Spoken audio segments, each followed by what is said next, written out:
Boa tarde, camarada! Vamos começar. Nada deve parecer impossível de mudar.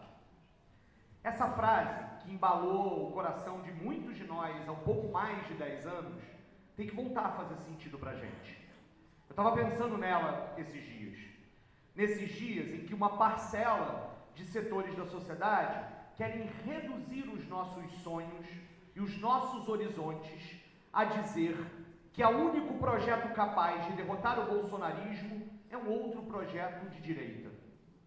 Eu quero repetir, nada deve parecer impossível de mudar.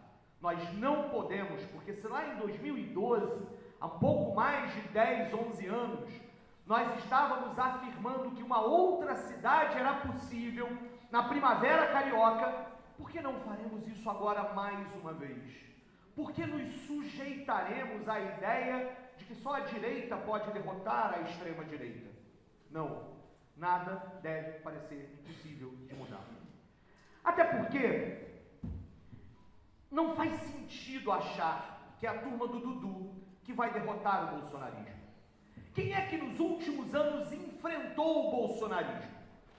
Quem é que nos últimos anos, por exemplo, em 2016, enfrentou e derrotou Carlos Bolsonaro para a eleição de vereadores? Foi a turma do Dudu? Não, foi o PSOL, que fez uma das bancadas mais aguerridas e que eu tive orgulho de fazer parte. Quem foi que enfrentou o Crivella, a versão bolsonarista como prefeito da cidade? Foi a turma do Dudu? Não! Eles estavam compondo com a turma do Crivella. Quem colocou lá o impeachment do Crivella, quem denunciou, foi o PSOL. Quem foi que enfrentou Witzel, Castro, Amorim? Foi a turma do Dudu na LERJ? Não, foi o PSOL, da onde Renata Souza é uma daquelas que nos orgulham lá na LERJ por fazer isso. Quem é que enfrentou Cunha, Lira e o próprio Bolsonaro lá no Congresso Nacional? Foi mais uma vez a turma do Dudu? Não, foi o PSOL e aquela bancada aguerrida de deputados federais que nós elegemos. Então não me venham dizer agora que nós não temos o direito de enfrentar o bolsonarismo no berço do bolsonarismo. Não venham me dizer agora que não é tarefa deste partido liderar uma frente de esquerda a dizer que a saída para a cidade do ódio não é a cidade da ganância. Não é a cidade que bota o lucro acima da vida. Pois nós enfrentamos e pagamos caro. Quem foi que foi assassinado pela turma do Bolsonaro? Foi alguém da turma do Dudu? Não, foi Marielle Franco. Foi Marielle Franco. Foi Marielle Franco deste partido, deste lugar da onde vai sair a mudança que o Rio de Janeiro precisa.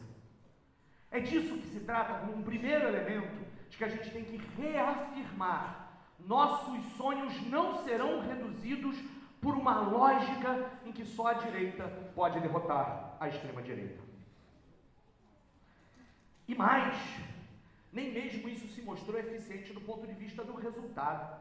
No ano passado, em 2022, o que fizemos? Abrimos mão do programa, recuamos do programa, colocamos um vice da turma do Dudu, talvez o mentor da turma do Dudu, lembramos disso.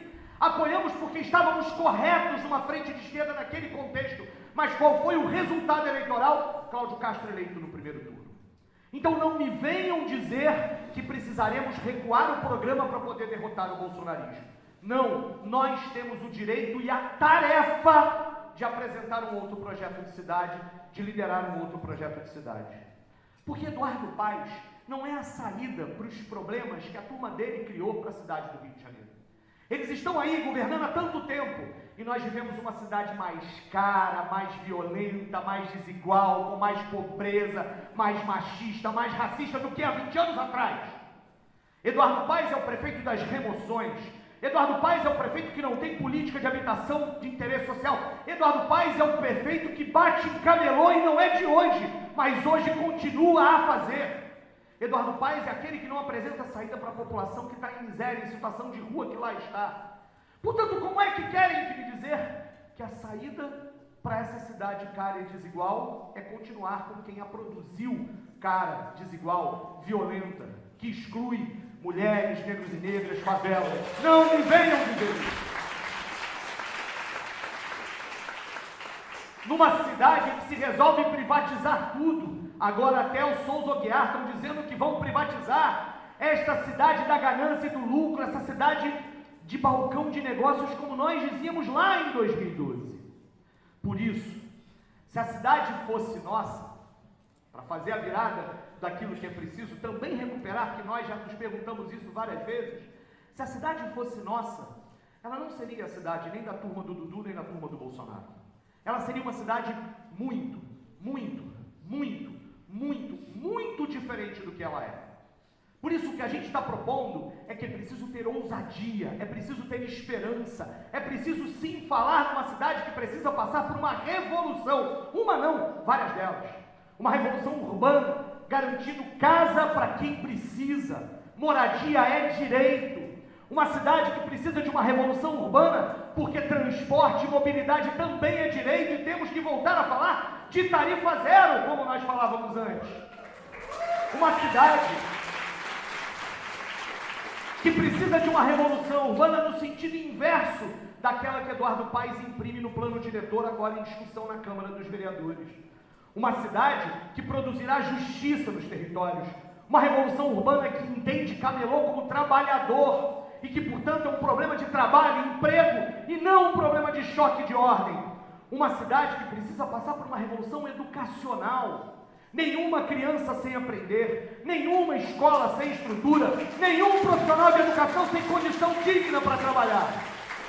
Uma educação que seja integral de fato e não apenas a extensão do horário. Integral porque articulará a cultura e a educação e entenderá a cultura como um direito fundamental humano. Portanto, uma cidade que precisa de uma revolução urbana, que precisa de uma revolução educacional e que precisa de uma revolução ecológica. Essa cidade não está preparada para o que virá nos próximos anos. Essa cidade não está preparada e serão as favelas e as periferias aquelas que mais sofrerão os impactos do caos climático que nós vamos viver. É preciso falar em racismo ambiental e não se resolverá racismo ambiental sem política séria de moradia digna, sem prevenção, sem política para evitar os desastres. Na CPI das enchentes, que eu tive orgulho de presidir, a gente entendia, as chuvas a gente não pode evitar, mas os desastres a gente pode. Mas é preciso não produção de uma cidade mais desigual, uma cidade mais justa. Por isso uma revolução, e assim eu vou concluindo, uma revolução ecológica. Nós vamos surpreender de novo. Em 2012, ninguém esperava que houvesse uma primavera carioca. Em 2014, ninguém conhecia o gordinho de rabo de cavalo. Em 2016, nós fomos ao segundo turno derrotando o agressor de mulheres. Em 2018, ninguém esperava, mas nós ficamos em terceiro lugar. Em 2020, minha querida companheira Renata Souza conduziu uma eleição que levou 7 vereadores à prefeitura, à Câmara de Vereadores. Em 2022, quando todo mundo achava que a gente ia diminuir de tamanho, o que fizemos? Fizemos de novo. Portanto, nos esperem.